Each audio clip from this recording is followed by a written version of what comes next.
പരമാവധി പ്രിസ്ക്രിപ്ഷൻ എഴുതുമ്പോഴും അതിൻ്റെ ആ വൃത്തി മെയിൻറ്റെയിൻ ചെയ്യാൻ ശ്രദ്ധിക്കാറുണ്ട്. പിന്നെ പ്രിസ്ക്രിപ്ഷൻ എഴുതുമ്പോൾ എല്ലാം ക്യാപിറ്റൽ എഴുതാൻ ശ്രദ്ധിക്കാറുണ്ട്. നെമ്മാറ ഗവൺമെന്റ് ആശുപത്രിയിലെ ഡോക്ടറിന്റെ ഹാൻഡ് റൈറ്റിംഗ് ആണ്. എന്ത് രസമാണല്ലേ. സാറിനൊന്നും പറ്റത്തില്ല, സാറിന് അറിയില്ലേ, കഴിവില്ലേ? എടോ തനിക്കറിയാവോ, ഞാൻ 1ാം ക്ലാസ് തൊട്ട് 10ാം ക്ലാസ് വരെ പഠിച്ച സ്കൂളിലെ ഏറ്റവും ബെസ്റ്റ് ഹാൻഡ് റൈറ്റിംഗ് ഉള്ള അവാർഡ് മേടിച്ച ആളാ ഞാൻ. എടാ പുച്ചിക്കാടോ, സത്യമായിട്ടും ആ വീട്ടിലോട്ട് പാടോ, ഞാൻ കാണിച്ചു തരാം. ട്രോഫി മുഴുവൻ അവിടെ ഉണ്ട്. പിന്നെ ഇപ്പൊ എങ്ങനെയാ സാറിന് ഹാൻഡ് റൈറ്റിംഗ് ഇത്ര മോശമായത്? അത് ഞാൻ കേൾക്കണം. 2014-15 കാലഘട്ടം. ആ കാലഘട്ടത്തിന് MBBS കഴിഞ്ഞ സമയം. അന്ന് ഞാനിതുപോലൊരു ഹോസ്പിറ്റലിൽ ആദ്യമായിട്ട് ഡ്യൂട്ടി എടുക്കാൻ പോയി. അവിടെ ചെന്നപ്പോൾ ഞാൻ ഇതിലും വൃത്തിയായിട്ട് ഒരു പ്രിസ്ക്രിപ്ഷൻ എഴുതി അങ്ങ് വിട്ടു. അപ്പോൾ അവിടുത്തെ ഹെഡ് നേഴ്സ് വന്നിട്ട് എന്നോട് പറയുക, ഇയാള് വ്യാജ ഡോക്ടറാണ്, ഇയാൾ ഒറിജിനൽ ഡോക്ടറല്ല. ഞാനതൊന്നും മൈൻഡ് ചെയ്യാൻ പോയില്ല. ഞാൻ അവിടെ നിന്നിട്ട് ഇതിലും വൃത്തിയായിട്ട് 5-6 പ്രിസ്ക്രിപ്ഷൻസ് ഇങ്ങനെ എഴുതി വിട്ടുകൊണ്ടിരുന്നു. പിറ്റേ ദിവസം രാവിലെ ഉണ്ടല്ലോ, എൻ്റെ വീട് തുറന്നപ്പോഴത്തേക്കും എൻ്റെ വീടിൻ്റെ ഫ്രണ്ടിൽ ആരോഗ്യവകുപ്പ്, വിജിലൻസ്, പോലീസ്, കസ്റ്റംസ്, എക്സൈസ് ഇവരെല്ലാവരും വന്നേക്കുക ഞാൻ വ്യാജ ഡോക്ടറാണെന്ന് പറഞ്ഞിട്ട്. ഞാൻ എന്ത് ചെയ്തെന്നറിയോ, എൻ്റെ TCMC രജിസ്ട്രേഷൻ, ഡിഗ്രി സർട്ടിഫിക്കറ്റ്, 10ാം ക്ലാസ് സർട്ടിഫിക്കറ്റ്, +2ൻ്റെ certificate, birth certificate, Aadhaar card, PAN card എല്ലാം അങ്ങോട്ട് വിതറി ഒരു വിധത്തിലാണ് ഞാൻ ഒറിജിനൽ ഡോക്ടറാണെന്ന് പ്രൂവ് ചെയ്തിറങ്ങി പോകുന്നത്. അന്ന് തന്നെ ഞാൻ നേരെ പോയിട്ട് ഹാൻഡ് റൈറ്റിംഗ് എക്സ്പോർട്ട് ഞാൻ കണ്ടു. എന്നിട്ട് എൻ്റെ ഹാൻഡ് റൈറ്റിംഗ് എങ്ങനെയെങ്കിലും മോശമാക്കി തരണമെന്ന് പറഞ്ഞിട്ട് സ്ട്രിക്റ്റ് ആയിട്ട് ഞാൻ 1 മാസത്തോളം ട്രെയിനിങ്ങിന് പോയി ഒരു വിധത്തിലാണ് ഇത് മോശമാക്കി എടുത്തത്. ഇപ്പോഴും ഇടയ്ക്കിടയ്ക്ക് നല്ല ഹാൻഡ് റൈറ്റിംഗ് ഇങ്ങനെ കയറി വരും. ഞാനങ്ങ് തള്ളി മാറ്റിയിട്ട് പന്നിലായിട്ട് എഴുതും. ഭയങ്കര സാർ, എനിക്ക് അറിയില്ലായിരുന്നു. ഇനി അങ്ങനെ പറയരുത് നീ. ഭയങ്കര ഒന്നും പറയണ്ട.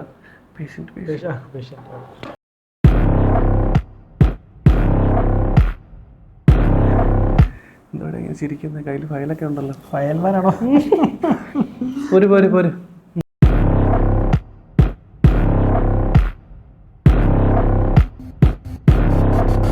സാറിന് എന്നെ മനസ്സിലായില്ലേ?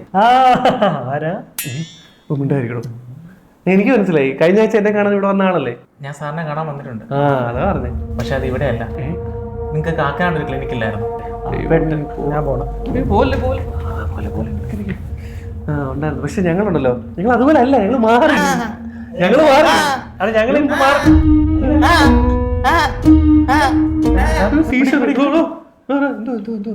സാറിന് എന്നെ മനസ്സിലായില്ലല്ലേ? ഇല്ല.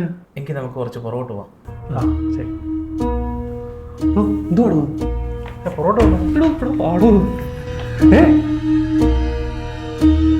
എടോ താനെന്തോടെ കാണിക്കുന്നേ? ഫ്ലാഷ് ബാക്ക് ഒന്നും ഇവിടെ ഇല്ല, അതിനുള്ള സൗകര്യമായിട്ടില്ല. ആര് പറഞ്ഞു ഫ്ലാഷ് ബാക്ക് എഫക്റ്റ് ഇടാനോ? ഡയറക്ടർ എന്തുവാണോ പെട്ട്. ഡയറക്ടർ സമ്മതിക്കും. എടോ പൊട്ടൻ ഡയറക്ടർ, ഇത് ഒത്തിരി പറയപ്പോഴോ? അയ്യോ, ഇപ്പൊ ശരിയാക്കാം. എന്തു പറ്റി സാർ? എനിക്കൊരു 2 മാസമായിട്ട് കുത്തി ചുമയുണ്ടായിരുന്നു. രാവിലെയാണോ വൈകിട്ടാണോ കൂടുതൽ? രാവിലെയും വൈകിട്ടും കൂടുതലുണ്ട്. Diurnal variation.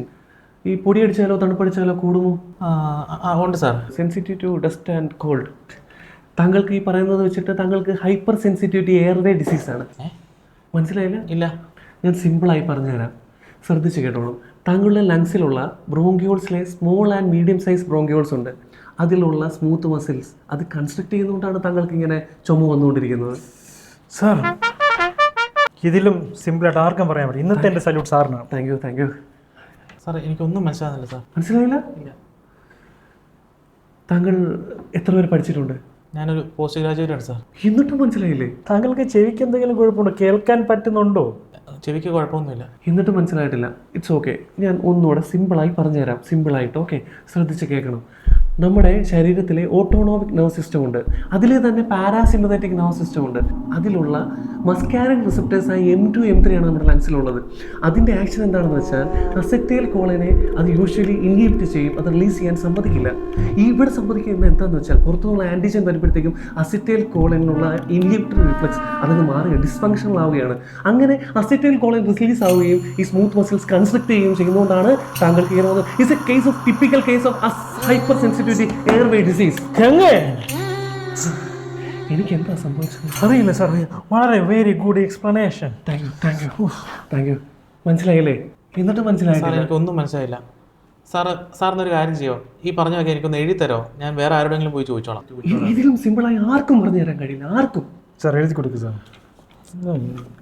ഓക്കെ, ഞാൻ എഴുതരാം എനിക്കറിയാം എഴുതരാം. നോക്കൂ, നിങ്ങൾക്ക് ഇതിൽ കൂടുതൽ വ്യക്തമായ ഒരു എക്സ്പ്ലനേഷൻ ഒരിടത്തും കിട്ടില്ല. This is the simplest explanation A doctor can give in this district. Yes it's okay. ഇത് എവിടെ കൊണ്ടുപോയി കാണിച്ചു, എല്ലാവരും പറഞ്ഞുതരും. It's okay. സാർ ഇതെന്താണ് സാർ, എനിക്കൊന്നും വായിക്കാൻ പറ്റുന്നില്ല.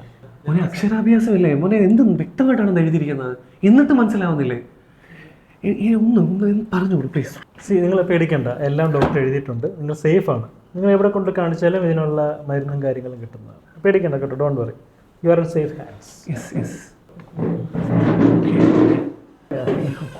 സാർ, നമ്മളെ സമ്മതിക്കണം. നമ്മൾ എന്ത് സേവനമാണ് ഈ നാട്ടുകാരോട് ചെയ്യുന്നത്? കറക്റ്റ്. ഇതിലും ക്ലിയർ ആയിട്ട് എവിടെയെങ്കിലും അവർക്ക് പറഞ്ഞു കിട്ടുമോ? ഒരിക്കലുമില്ല. ഞാൻ എന്ത് സിമ്പിൾ ആയിട്ടാണല്ലേ പറഞ്ഞു കൊടുത്തത്. സാറിന്റെ ഒരു ഫോട്ടോ തരാം. തരാം ഈ പേഴ്സിൽ വെക്കാനാണ്. Very good. അങ്ങനെ തരാം കേട്ടോ. ഓക്കെ സാർ, എന്നാ മോനെ? ഇപ്പം പോയ ആൾ ചൊറിയ വല്ലതും ചെയ്തോ? ചൊറിയില്ലല്ലോ, ചുമയല്ലേ? അതെ. അയാളെ ആയാലും ചൊറിഞ്ഞാൽ എത്ര ചെറിയ കാര്യമാണെങ്കിലും അങ്ങനെ റിവെഞ്ച് ചെയ്തിരിക്കും. അതാണ് റിവെഞ്ച് സോങ്. ആയിക്കോട്ടെ, ഇൻട്രസ്റ്റിംഗ്. Very good. പേടിക്കണ്ട, ഞങ്ങൾ മാനേജ് ചെയ്തോളാം. It's okay. പൊക്കോ. ഓരോ ക്യാരക്ടർ എന്താല്ലേ?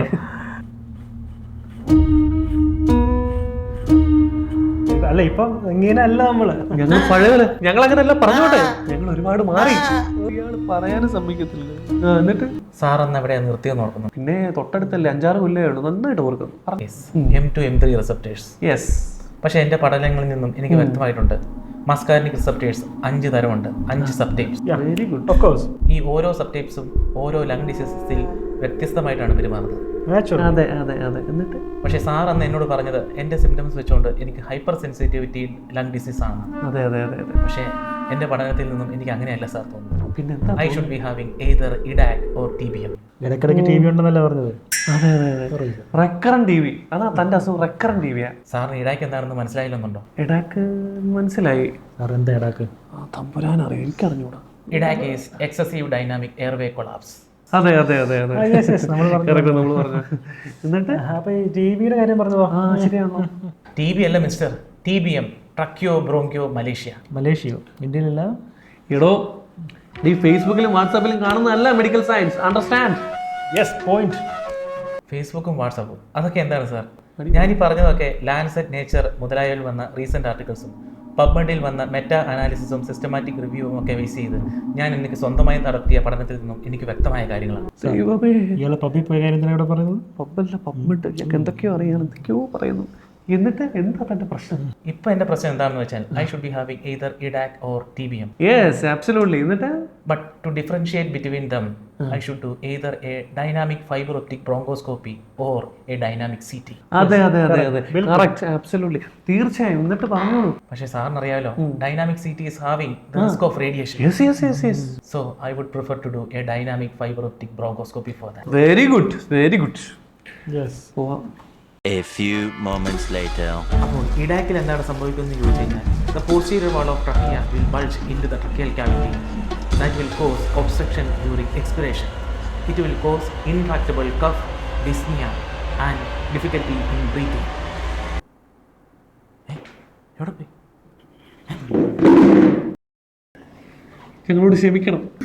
അയ്യോ, ഞങ്ങളിനി ഒരു പേഷ്യന്റിനോട് മനസ്സിലാവാത്ത ഭാഷ സംസാരിക്കത്തില്ല. ഞങ്ങൾ പേഷ്യന്റിനോട് സംസാരിക്കത്തേ ഇല്ല. അയ്യോ,